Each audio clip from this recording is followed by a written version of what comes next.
Class 12th का जो second unit है उसमें हम करंट इलेक्ट्रिसिटी पढ़ते हैं। इससे पहले के यूनिट में हम इलेक्ट्रोस्टैटिक्स में चार्ज की बात करते हैं। अब हम चार्ज को चलाना चाहेंगे। जब हम चार्ज को चलाते हैं, मोशन देते हैं चार्ज को, तब हम नए यूनिट में एंटर होते हैं जिसका नाम करंट इलेक्ट्रिसिटी है। तो पहला जो कॉन्सेप्ट है that is introduction to electric current कि इलेक्ट्रिक करंट क्या होती है। इलेक्ट्रिक करंट की जब डेफिनेशन आती है तो हम डिफाइन करते हैं इलेक्ट्रिक करंट को as it is a flow of charge. It is a flow of charge. लेकिन मैं इस फ्लो ऑफ चार्जेस में थोड़ा सा ऐड करता हूं, flow of charge in a particular direction. ये मैंने पर्टिकुलर डायरेक्शन इसमें ऐड किया है क्योंकि मैं आपको एक्सप्लेन करना चाहता हूं ये पर्टिकुलर डायरेक्शन मैंने ऐड क्यों किया। तो जब भी एक मटेरियल में, एक कंडक्टर में या फ्लो ऑफ चार्जेस होगा, चार्जेस फ्लो होंगे इन अ पर्टिकुलर डायरेक्शन, तब कहा जाएगा कि उस कंडक्टर में इलेक्ट्रिक करंट प्रोड्यूस हुई है। लेकिन एक इंपॉर्टेंट चीज आपको याद रखनी है कि हमारे पास जो भी कंडक्टर्स होते हैं, एटॉमिक थ्योरी बताती है कि हमारे कंडक्टर्स में फ्री इलेक्ट्रॉन्स प्रेजेंट होते हैं। जो हमारे कंडक्टर्स होते हैं इनमें फ्री इलेक्ट्रॉन्स प्रेजेंट होते हैं, मतलब इनके जो एटम्स होते हैं अंदर, इन एटम्स के वैलेंस इलेक्ट्रॉन्स जो है ये इतने लूजली बाउंड होते हैं कि एट रूम टेम्परेचर ये अपने पेरेंट एटम को छोड़ के इस मटेरियल के अंदर घूमते रहते हैं, कुछ ऐसे। और इन एटम्स पे एक पॉजिटिव चार्ज डेवलप होता है। क्यों? क्योंकि इन्होंने अपने इलेक्ट्रॉन्स को क्या किया है, इन्होंने अपने इलेक्ट्रॉन्स को लॉस किया है। इसलिए इनको हम पॉजिटिवली चार्जड आयंस भी कहते हैं, या कुछ बुक्स में आप देखोगे इनको कर्नल्स का नाम भी दिया जाता है। तो हमारे पास जो भी कंडक्टर होता है इसमें दो चीजें पाई जाएगी। One is the positively charged ions which are also called as kernels, जिनको हम कर्नल्स का नाम देते हैं, या सिंपली पॉजिटिवली चार्जड आयंस बोलते हैं, पॉजिटिव आयंस बोलते हैं। और दूसरा, इन्हीं आयंस से या इन्हीं एटम से, जब ये पहले एटम थे, इन्हीं एटम से निकले हुए इलेक्ट्रॉन्स जिनको हम फ्री इलेक्ट्रॉन्स का नाम देते हैं। अब इन फ्री इलेक्ट्रॉन्स की जो कंडीशन होती है, स्टेट ये होती है कि ये रुके हुए नहीं होते, ये इस कंडक्टर के अंदर घूमते रहते हैं। लेकिन ये इतना तेज घूमते हैं कि इनकी स्पीड जो है वो लगभग 10 to the power 5 मीटर पर सेकंड के बराबर होती है। 10 to the power 5 मीटर पर सेकंड। एक सेकंड में 10 to the power 5 मीटर से कवर डिस्टेंस कर सकते हैं, या आप बोल सकते हो कि ये 100 किलोमीटर पर सेकंड कवर डिस्टेंस करते हैं, कि अगर आप एक इलेक्ट्रॉन को छोड़ोगे तो वो 100 किलोमीटर एक सेकंड में ट्रेवल कर सकता है। मतलब इनकी स्पीड बहुत ज्यादा होती है, थर्मल स्पीड इनकी बहुत ज्यादा होती है। तो ये स्पीड उस वक्त भी होती है जब आप इसमें कोई भी बैटरी, कोई भी सेल या कोई भी पोटेंशियल नहीं लगाते हो, तब भी इन इलेक्ट्रॉन्स के पास इतनी ज्यादा स्पीड होती है। ठीक? तो इसका मतलब ये है कि ये इलेक्ट्रॉन्स ऑलरेडी मोशन में होते हैं एक कंडक्टर में, लेकिन ये करंट को नहीं चलाते। अगर मैं सिर्फ इतना कहूं फ्लो ऑफ चार्जेस, तो मुझे लगता है कि मैं गलत हूं करंट डिफाइन करने में, क्योंकि ये ऑलरेडी फ्लो में होते हैं। लेकिन यहां पे फ्लो का कॉन्सेप्ट थोड़ा डिफरेंट है, वो मैं समझाना चाहता हूं कि कब करंट एक कंडक्टर में फ्लो होती है। आई से दैट हमारे पास जो कंडक्टर्स होते हैं इसमें फ्री इलेक्ट्रॉन्स प्रेजेंट होते हैं, और इन फ्री इलेक्ट्रॉन्स की कंडीशन ये होती है कि इनके पास बहुत ज्यादा थर्मल स्पीड होती है, which is of the order of 10 to the power 5 metres पर सेकंड। यानी कि लगभग ये एक सेकंड में 100 किलोमीटर की रफ्तार से चलते हैं। 100 किलोमीटर ये ट्रेवल कर सकते हैं डिस्टेंस एक सेकंड में, लेकिन तब भी ये इस कंडक्टर के अंदर करंट आना शूट नहीं करते। क्यों? क्योंकि इन इलेक्ट्रॉन्स के पास रैंडम मोशन होती है। इन इलेक्ट्रॉन्स के पास रैंडम मोशन होती है। अब रैंडम मोशन का क्या मतलब है? रैंडम मोशन और जिगजैग मोशन में थोड़ा डिफरेंस है। रैंडम मोशन का मतलब ये होता है कि ये इलेक्ट्रॉन अपनी मर्जी से चलता है, कुछ ऐसे। ये इलेक्ट्रॉन यहां जाएगा, उसके बाद किसी और जगह जाएगा, उसके बाद किसी और जगह जाएगा, उसके बाद किसी और जगह जाएगा, लेकिन आते जाते ये फिर वापस अपने ओरिजिनल पॉइंट पे वापस आता है। इलेक्ट्रॉन जो है ये अपने एक पॉइंट से निकल के घूम के फिर वापस उसी पॉइंट पे वापस आ जाता है। ऐसी मोशन में अगर आप प्रॉपर्ली देखोगे तो इस इलेक्ट्रॉन की नेट डिस्प्लेसमेंट जो है वो नेट डिस्प्लेसमेंट 0 के बराबर होगी, क्योंकि इसका इनिशियल पॉइंट और फाइनल पॉइंट कोइंसाइड हो गया, तो इसकी इस इलेक्ट्रॉन की नेट डिस्प्लेसमेंट 0 के बराबर होती है। अगर इलेक्ट्रॉन की नेट डिस्प्लेसमेंट 0 के बराबर है तब हम ये बोल सकते हैं दैट इस इलेक्ट्रॉन के पास रैंडम मोशन है, इसके पास रैंडम मोशन है। सो रैंडम मोशन का मतलब हम क्या निकालते हैं?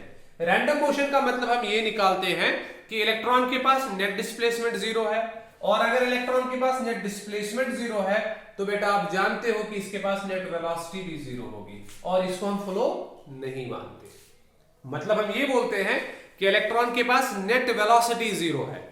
इलेक्ट्रॉन के पास नेट वेलोसिटी 0 होने का मतलब ये है कि हम इसको फ्लो नहीं मानते। तो इसलिए एक कंडक्टर के अंदर फ्री इलेक्ट्रॉन्स बहुत तेजी के साथ चलने के बावजूद भी करंट नहीं बनाते। क्यों? क्योंकि उन इलेक्ट्रॉन्स के पास रैंडम मोशन होती है। एक इलेक्ट्रॉन एक पॉइंट से स्टार्ट करके फिर उसी पॉइंट पे वापस आता है, और इसकी नेट डिस्प्लेसमेंट 0 के बराबर होती है और नेट वेलोसिटी भी 0 के बराबर होती है। इसलिए हमने क्या कहा? हमने इसमें एक वर्ड ऐड किया।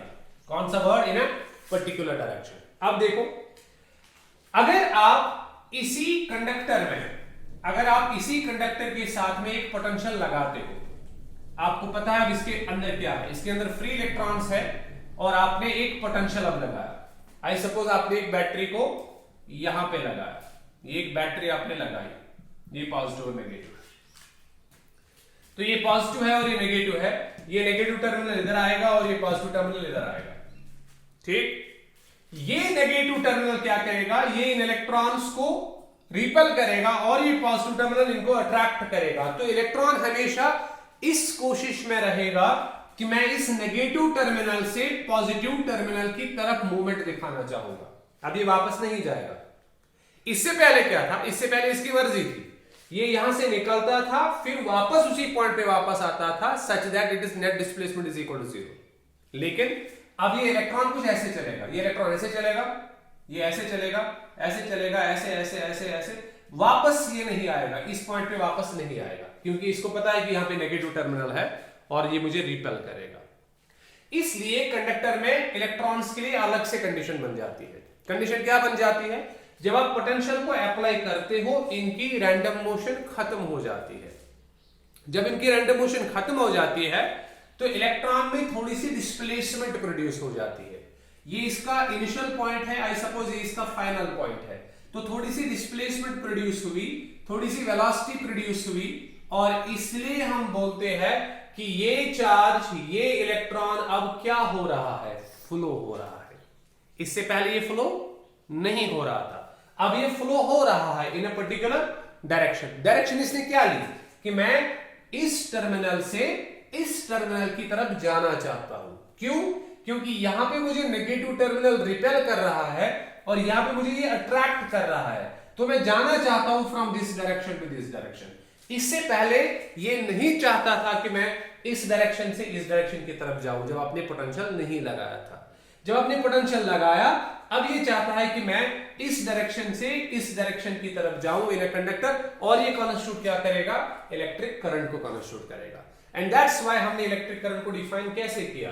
It is a flow of charge in a particular direction. ये फ्लो ऑफ चार्जेस होगा एक पर्टिकुलर डायरेक्शन में। अब थोड़ा सा हम कॉन्सेप्ट लेते हैं।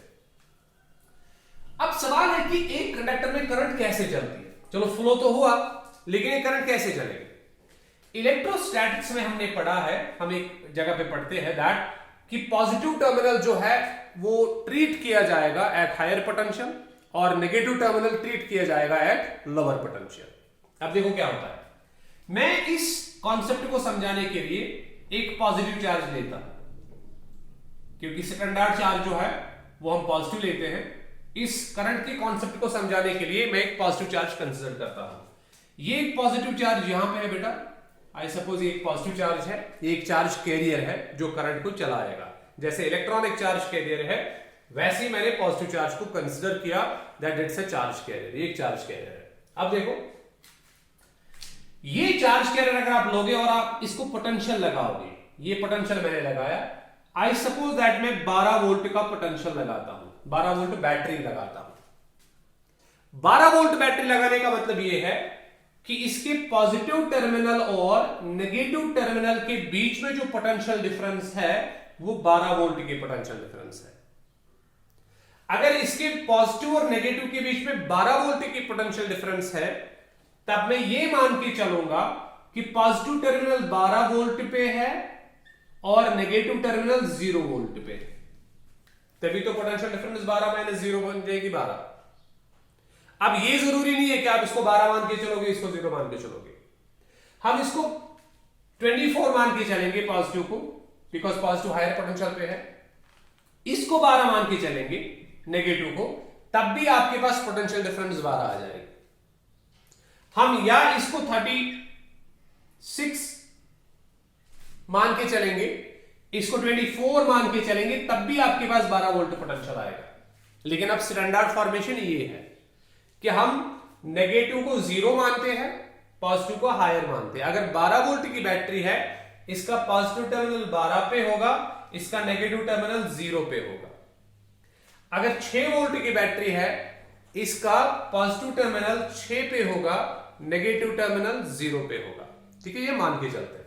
अब देखो, अगर हमने ये माना कि ये पॉजिटिव टर्मिनल 12 पे है, नेगेटिव 0 पे है, तब आप और एक चीज जान लोगे दैट ये 12 वोल्ट पोटेंशियल है, ये 0 वोल्ट पोटेंशियल है। ये 12 वोल्ट पोटेंशियल यहां से जाके इधर जाएगा, ये इधर जाएगा 12 वोल्ट। अब सवाल है क्यों? क्योंकि यहां पे ड्रॉप कुछ भी नहीं होगा, पोटेंशियल यहां पे लॉस कुछ भी नहीं होगा। पोटेंशियल ड्रॉप कहां पे होता है, पोटेंशियल लॉस कहां पे होता है? जहां पे आपके पास एक रेजिस्टेंस लगी होगी। आपने ओम्स पढ़ा होगा अपने लोअर क्लास में, वीजी को आया। ड्रॉप वहां पे होता है जहां पे रेजिस्टेंस प्रेजेंट होगी। क्योंकि यहां पे रेजिस्टेंस प्रेजेंट नहीं है, इस वायर के पास नेग्लिजिबल रेजिस्टेंस होती है, इस कॉपर वायर के पास नेग्लिजिबल रेजिस्टेंस होती है, तो हम अज्यूम करते हैं कि ये 12 वोल्ट पोटेंशियल ड्रॉप नहीं होगा। ये 12 वोल्ट पोटेंशियल यहां पे एज 12 पहुंचेगा और ये 0 वोल्ट पोटेंशियल एज 0 यहां पे पहुंचेगा। तो इसका मतलब ये है कि ये वाला रीजन 12 वोल्ट पोटेंशियल पे है और ये वाला रीजन 0 वोल्ट पोटेंशियल पे है। यानी कि ये वाला रीजन हायर पोटेंशियल पे है और ये वाला रीजन लोअर पोटेंशियल पे है। मैं किसकी बात कर रहा हूं?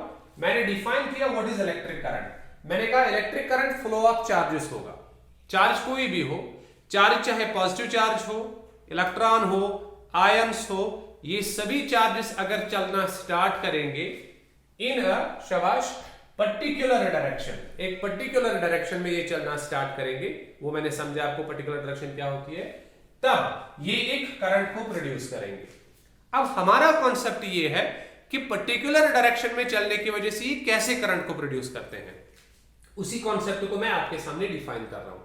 मैंने कहा आई सपोज दैट हमारे पास एक कंडक्टर है, हमारे पास एक मटेरियल है, इसमें एक पॉजिटिव चार्ज कैरियर है जो करंट को चलाएगा। कब? जब ये पॉजिटिव चार्ज कैरियर इस पॉइंट से इस पॉइंट की तरफ जाएगा। अब ये कब जाएगा? जब आप इसको बैटरी लगाओगी, जो मैंने अभी सिखाया आपको, आप वीडियो को रिवर्स करके देख सकते हो कि जब आप इसको बैटरी लगाओगे तब ये स्टार्ट करेगा कि मैं इस पॉइंट से इस पॉइंट की तरफ जाऊं। अगर ये पॉजिटिव चार्ज है, अगर ये इलेक्ट्रॉन है या नेगेटिव चार्ज है, तब ये बोलेगा मैं इस पॉइंट से इस पॉइंट की तरफ जाऊं। ये आपको समझ आ रहा होगा, क्योंकि यहां पे पॉजिटिव है, ये पॉजिटिव है, इस पॉजिटिव चार्ज को रिपेल करेगा, तो ये चाहेगा कि मैं ऐसे मूव हूं। अगर ये नेगेटिव है और इलेक्ट्रॉन को आप चलाना चाहते हो तो इलेक्ट्रॉन यहां से यहां की तरफ जाएगा। अब जाने से क्या होगा, क्या करंट प्रोड्यूस होगी और कैसे प्रोड्यूस होगी, मैं वो समझाने की कोशिश कर रहा हूं। मैंने कहा दैट अगर आप बैटरी 12 वोल्ट की लगाते हो तो इसका पॉजिटिव टर्मिनल 12 पे होगा और नेगेटिव टर्मिनल 0 पे होगा, so that potential difference 12 minus 0 12 के बराबर होगी। ये 12 वोल्ट पोटेंशियल सारा इधर जाएगा, क्योंकि यहां पे लॉस कुछ भी नहीं होगा, यहां पे लॉस कुछ भी नहीं होगा, क्योंकि लॉस उस जगह पे होता है जिस जगह पे आप रेजिस्टेंस लगाओगे। इस वायर में रेजिस्टेंस नहीं है या इस वायर की रेजिस्टेंस नेग्लिजिबल है तो लॉस भी नेग्लिजिबल होगा, लॉस न के बराबर होगा। तो ये 12 वोल्ट पोटेंशियल एज 12 यहां आएगा और ये 0 वोल्ट पोटेंशियल एज 0 वोल्ट इधर आएगा। अब देखो बेटा, ये पॉजिटिव चार्ज कौन से रीजन पे है? क्या हायर पोटेंशियल रीजन में है कि लोअर पोटेंशियल रीजन में है? सर हायर पोटेंशियल रीजन में, क्योंकि यहां पे कितना पोटेंशियल है? 12 वोल्ट। अगर ये यहां से यहां की तरफ जाना चाहता है तो ये क्या करेगा? ये हायर वोल्ट से लोअर वोल्ट की तरफ जाना चाहता है, region of higher potential to region of lower potential जाना चाहता है। तो इसका मतलब ये है कि जब पॉजिटिव चार्ज यहां पे है, इसके पास 12 वोल्ट पोटेंशियल है, मतलब इसके पास एनर्जी है, फुल एनर्जी इसके पास है पॉजिटिव चार्ज के पास।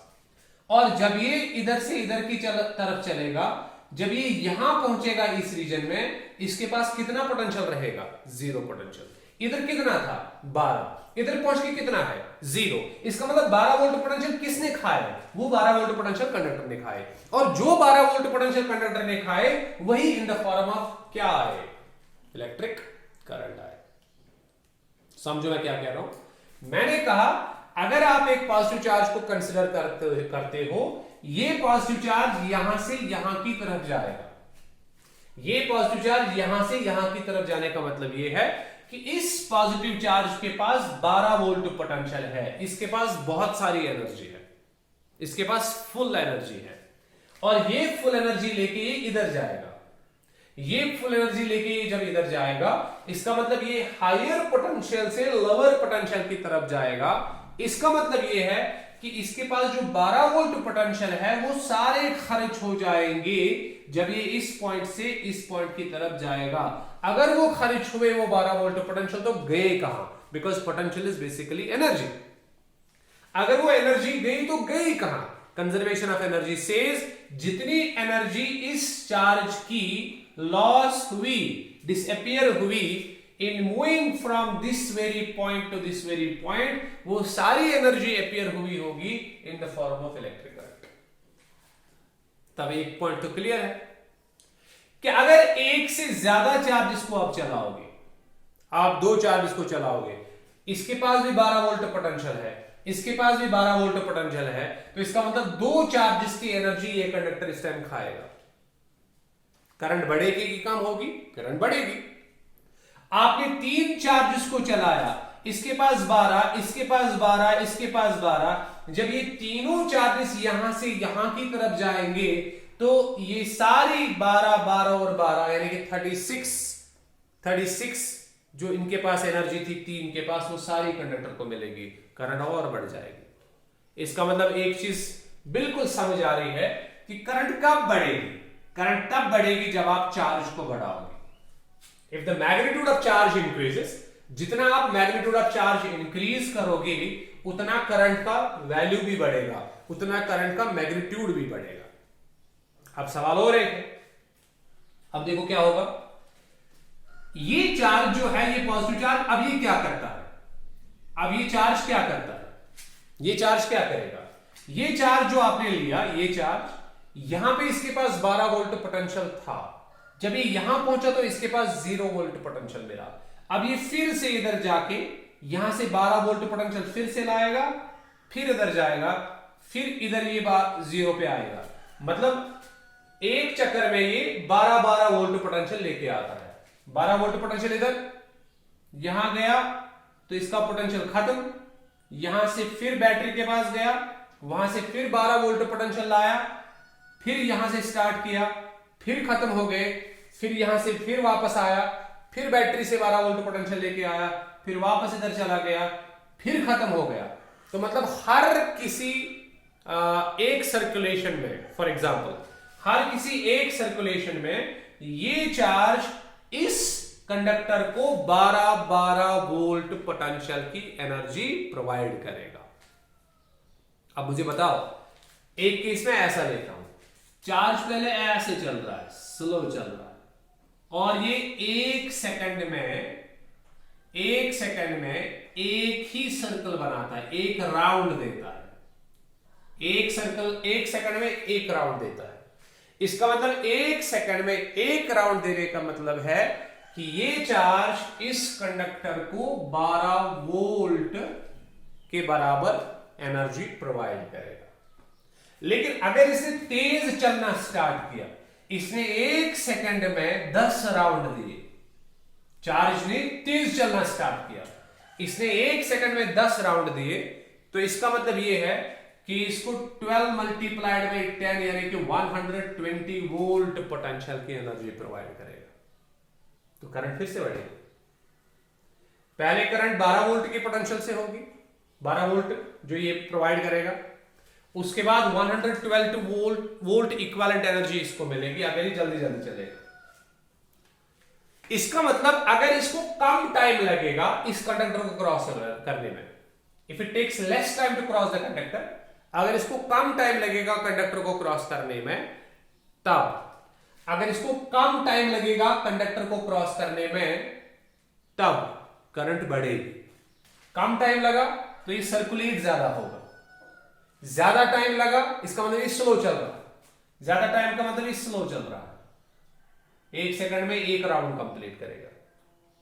कम टाइम लगा मतलब ये तेज चल रहा है, 1 सेकंड में बहुत सारे सर्कल्स को कंप्लीट करेगा, बहुत सारे राउंड्स को कंप्लीट करेगा। तो जब ये तेज चलेगा ये ज्यादा एनर्जी प्रोवाइड करेगा, जब ये स्लो चलेगा ये कम एनर्जी प्रोवाइड करेगा। तो तेज चलेगा मतलब जब ये तेज चलेगा, टाइम कम लेगा, तो ये ज्यादा एनर्जी प्रोवाइड करेगा यानी कि ज्यादा करंट को प्रोड्यूस करेगा। जब ये स्लो चलेगा, टाइम ज्यादा लेगा, जब ये टाइम ज्यादा लेगा कम एनर्जी प्रोवाइड करेगा, मतलब कम करंट प्रोवाइड करेगा। इसलिए मुझे लगता है आई जो है ये डिपेंड करेगा टी पे, मगर इनवर्सली प्रोपोर्शनल टू टी होगा। अगर टी ज्यादा होगा इस चार्ज को ज्यादा टाइम लगेगा चलने में, करंट जो है करंट कम होगी, मैंने बताया कि। और अगर इसको कम टाइम लगेगा मतलब ये तेज चलेगा, इसको कम टाइम लगेगा तो करंट बढ़ जाएगी, करंट ज्यादा होगी। आप थोड़ा सा इस पे कंसंट्रेट करो। फिर से मैंने क्या कहा कि आई प्रोपोर्शनल टू क्यू होगा और I inversely proportional to T होगा। इसीलिए हम लिखते हैं आई जो है मैग्नीट्यूड ऑफ आई वो क्यू बाई टी के बराबर होगा। मैं ये समझाना चाहता हूं फिर से, बिकॉज ये स्टूडेंट्स जो है उनको पता नहीं होता why we write I is equal to Q by T. इसलिए मैं फिर से इसका थोड़ा सा रिव्यू देना चाहता हूं, थोड़े सिंपल वर्ड्स में समझाना चाहता हूं इसको। मैंने कहा दैट अगर आप एक चार्ज को यहां लेते हो तो ये हायर पोटेंशियल पे चार्ज होगा और इसको जाना है इस पॉइंट से इस पॉइंट की तरफ। अगर ये हायर पोटेंशियल से लोअर पोटेंशियल की तरफ जाएगा, इसका मतलब इसके पास जो 12 वोल्ट पोटेंशियल थे, ये 12 वोल्ट पोटेंशियल सारे खारिज हो जाएंगे। और खारिज कौन कराएगा? खारिज ये कराएगा कंडक्टर। तो कंडक्टर ने इसका 12 वोल्ट पोटेंशियल खाया इस चार्ज का, एक चार्ज का। और जब ये एक चार्ज का 12 वोल्ट पोटेंशियल खाएगा, उसका एनर्जी खाएगा, तब इस कंडक्टर के अंदर एक इलेक्ट्रिक करंट प्रोड्यूस होगी। मैंने कहा अच्छा अगर एक चार्ज के बजाय 2 चार्ज होंगे, तब दोनों चार्ज इस रीजन में है, कौन से पोटेंशियल पे? 12 वोल्ट पे। तो दोनों के पास 12 वोल्ट पोटेंशियल है। जब ये दोनों इधर जाएंगे तो इनका पोटेंशियल 0 बन जाएगा, मतलब इसके 12 भी खर्च हो गए, इसके 12 भी खर्च हो गए, कंडक्टर में करंट ज्यादा बनेगी। तो इसका मतलब जितना आप चार्ज को बढ़ाओगे, जितना आप चार्ज को बढ़ाओगे, उतना वो इस कंडक्टर को ज्यादा एनर्जी देंगे और उतना आपके पास ये इलेक्ट्रिक करंट बढ़ जाएगी। एंड दैट्स व्हाई आई जो है that is directly proportional to Q. अगर आप क्यू को बढ़ाओगे तो आई ऑटोमेटिकली बढ़ जाएगा। दूसरी बात ये है कि ये चार्ज आखिर में जाता कहां है? ये चार्ज बेसिकली 12 वोल्ट पोटेंशियल लेके इधर 0 पे जाता है, फिर यहां से ड्रेन होके इधर आता है। यहां से ये फिर पॉजिटिव टर्मिनल वाला बैटरी से 12 वोल्ट पोटेंशियल लेके जाएगा, फिर इधर पहुंचेगा तो इसके पास फुल एनर्जी फिर से आएगी, फिर ये इधर जाएगा, इसके पास 0 पोटेंशियल होगा, फिर वापस इसके पास जाके और लाएगा, फिर इधर जाएगा, फिर इधर जाएगा, इसके बाद फिर से ये सर्कुलेशन करेगा। तो जितने ये ज्यादा सर्कल्स कंप्लीट करेगा, उतनी ये ज्यादा एनर्जी इस कंडक्टर को प्रोवाइड करेगा। इसीलिए मैंने कहा कि अगर हम 1 सेकंड में बोलेंगे, अगर 1 सेकंड में ये चार्ज एक ही राउंड कंप्लीट करता है, तब ये 12 वोल्ट पोटेंशियल ही इसको प्रोवाइड करता है, या तब ये एक ही बार इसको एनर्जी देता है और करंट प्रोड्यूस करता है 1 सेकंड में। लेकिन अगर ये 1 सेकंड में 10 राउंड इसको कंप्लीट कर रहा है, 10 राउंड्स, तब ये उस 1 सेकंड में इस कंडक्टर को बहुत ज्यादा एनर्जी प्रोवाइड कर रहा है, और जब ये बहुत ज्यादा एनर्जी प्रोवाइड करेगा तो करंट ऑटोमेटिकली राइज हो जाएगी, ऑटोमेटिकली बढ़ जाएगी। एंड दैट्स व्हाई हमने कहा अगर ये स्लो चल रहा है, मतलब ये ज्यादा टाइम लेता है चलने में, ठीक, तो करंट कम हो जाएगा। लेकिन अगर ये फास्ट चल रहा है, जल्दी जल्दी आ रहा है, तो ये ज्यादा एनर्जी प्रोवाइड करेगा, ज्यादा करंट चलाएगा। तो फास्ट मतलब कम टाइम करंट ज्यादा, ज्यादा टाइम करंट कम। So that's why we write I is equal to Q by T। तो इसलिए हमारे डिस्कशन से एक चीज पता चली, एक चीज हमें इस डिस्कशन से पता चली, that current is basically the flow of charge. जब चार्ज फ्लो होगा तो करंट बनेगी, जब चार्ज फ्लो होगा तो करंट बनेगी, लेकिन वो फ्लो कहां होना चाहिए? इन अ पर्टिकुलर डायरेक्शन, एक पर्टिकुलर डायरेक्शन में। यानी कि एक एंड से, कंडक्टर के एक एंड से दूसरे एंड की तरफ चार्ज को जाना है। वो तभी जा सकता है जब आप इसमें एक पोटेंशियल अप्लाई करोगे, पोटेंशियल डिफरेंस को अप्लाई करोगे, बैटरी को अप्लाई करोगे, सेल को अप्लाई करोगे। बिना सेल या बैटरी को अप्लाई किए बगैर इलेक्ट्रॉन्स या चार्जेस के पास थर्मल स्पीड होती है, लेकिन वो करंट को नहीं बना पाते, ये हमने सीखा। और दूसरी चीज हमने सीखी दैट करंट, जिसको I से डिनोट किया जाता है, that's equal to Q upon T। ये Q अपॉन T के बराबर होता है कि आपने कितना चार्ज कंडक्टर के थ्रू पास किया, कंडक्टर के क्रॉस सेक्शन के थ्रू पास किया, और कितने टाइम में पास किया, वो मैं अभी समझा रहा था। So I is equal to Q by T। या हम कभी कभी इसको ऐसे भी लिख सकते हैं, it's equal to NE by T, क्योंकि अगर आपको याद होगा क्वांटाइजेशन कंडीशन बताती है इलेक्ट्रोस्टैटिक्स में, पहले लेक्चर्स में क्वांटाइजेशन कंडीशन बताती है कि Q जो है ये बराबर होता है प्लस माइनस NE, कि एक बॉडी पे जो चार्ज होगा वो या तो पॉजिटिव होगा या नेगेटिव होगा, और कब प्रोड्यूस होगा? जब उस बॉडी में या तो लॉस ऑफ इलेक्ट्रॉन्स होगा या गेन ऑफ इलेक्ट्रॉन्स होगा। कितने नंबर ऑफ इलेक्ट्रॉन्स गेन होगे या लॉस होगे, उतना ही बॉडी पे चार्ज एक्वायर होगा। नंबर ऑफ इलेक्ट्रॉन्स कितने लॉस होंगे या गेन होंगे, वो डिसाइड करेगा बॉडी पे कितना चार्ज है।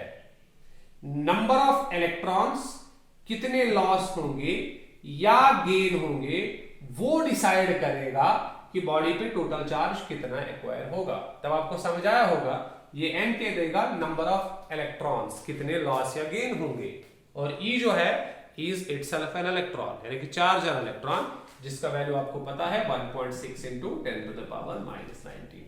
तो इसलिए हम इस Q is equal to plus minus NE को यहां पे यूज कर सकते हैं। अब मैंने प्लस माइनस नहीं लिखा, तो Q is equal to NE divided by T, while N is the number of electrons lost or gained।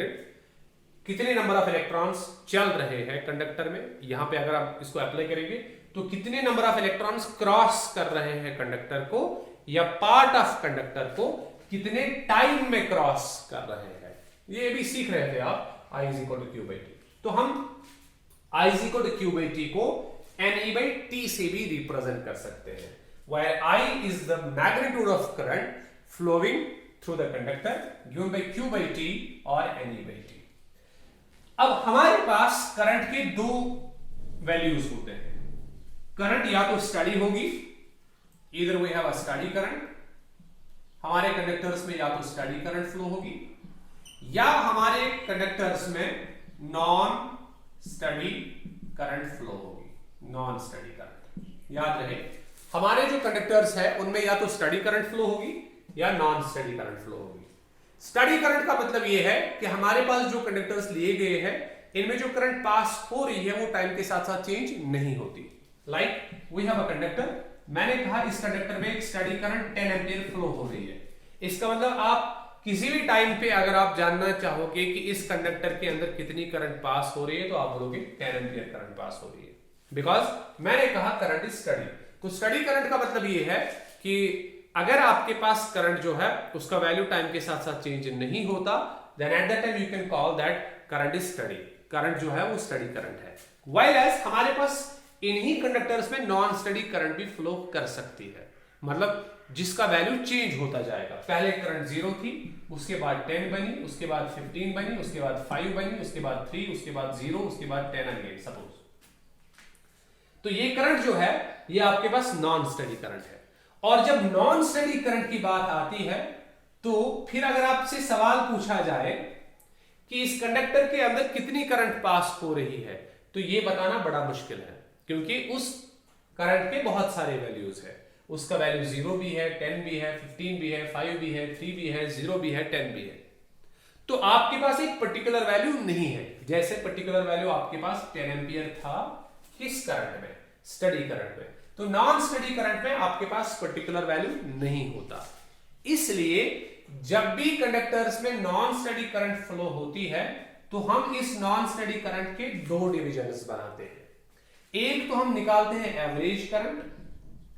Average current, और दूसरे को नाम देते हैं इंस्टैन्टेनियस करंट। याद रहे, अगर कंडक्टर्स में स्टडी करंट फ्लो कर रही है तब हमारे पास सिंपल सा कॉन्सेप्ट है कि अगर हमें पूछा जाएगा कि कंडक्टर में कितनी करंट पास हो रही है, कभी भी पूछा जाएगा तो हम बोलेंगे 10 एम्पियर करंट पास हो रही है, बिकॉज ये करंट टाइम के साथ साथ चेंज नहीं हो रही। लेकिन ये जरूरी नहीं है कि हमारे पास कंडक्टर्स में स्टडी करंट पास हो, हमारे पास कंडक्टर्स में नॉन स्टडी करंट भी पास कर सकती है। अब अगर नॉन स्टडी करंट हमारे कंडक्टर से पास कर रही है तब हमारे पास इस करंट का एक ही वैल्यू नहीं होगा, हमारे पास बहुत सारे वैल्यूज होंगे जो हम डिफाइन कर रहे हैं। ठीक, इसलिए ये बताना बहुत मुश्किल है। अगर आपको अब कोई बताएगा कि इस कंडक्टर में कितनी करंट पास हो रही है, what is the value of current, तो आप कंफ्यूज हो कि हम 0 बताए, 10 बताए, 15 बताए, 5 बताए, 3 बताए कि 10 बताए। इसलिए आप क्या बताते हो, इसमें लगभग इतनी करंट पास हो रही है। ये जो वर्ड लगभग है यही वर्ड रिप्रेजेंट करेगा किस करंट को, एवरेज करंट को। शाबाश। अब एवरेज करंट हम कैसे लिखते हैं, व्हाट इज द टोटल